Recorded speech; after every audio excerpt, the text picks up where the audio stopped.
വിക്രം താൻ വിവാഹത്തിന് എതിരാണ് എന്നുള്ള കാര്യം തുറന്നു പറഞ്ഞത് പ്രകാശിന്റെ പ്രതീക്ഷകൾ തകർത്തു കളഞ്ഞിരിക്കുകയാണ്.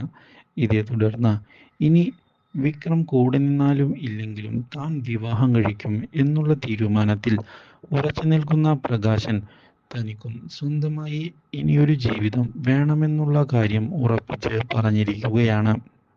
അതുകൊണ്ട് തന്നെ കാർത്തികയുടെ അമ്മയെ വിവാഹം കഴിക്കുമെന്ന് എല്ലാവരുടെയും മുൻപിൽ വെച്ച് അറിയിക്കുകയും ചെയ്യുന്ന പ്രകാശൻ തൻ്റെ തീരുമാനത്തിൽ യാതൊരു മാറ്റവും ഉണ്ടാകാൻ പോകുന്നില്ല എന്ന് അറിയിക്കുകയും ചെയ്തിരിക്കുകയാണ്.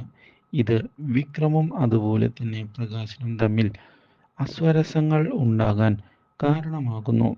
എന്നാൽ ഇതേ തുടർന്നാണ് കല്യാണി തിരികെ എത്തുമ്പോൾ ക്രിസ്റ്റിയും അതുപോലെ തന്നെ നമ്മുടെ കിരണും തമ്മിൽ കൂടുതൽ അടുത്ത് ഇടപഴകുന്നത് കാണാൻ ഇടയാകുന്നത്. ഇത് കല്യാണിയുടെ പ്രതീക്ഷകളാകെ തെറ്റിച്ചു കളഞ്ഞിരിക്കുകയാണ്.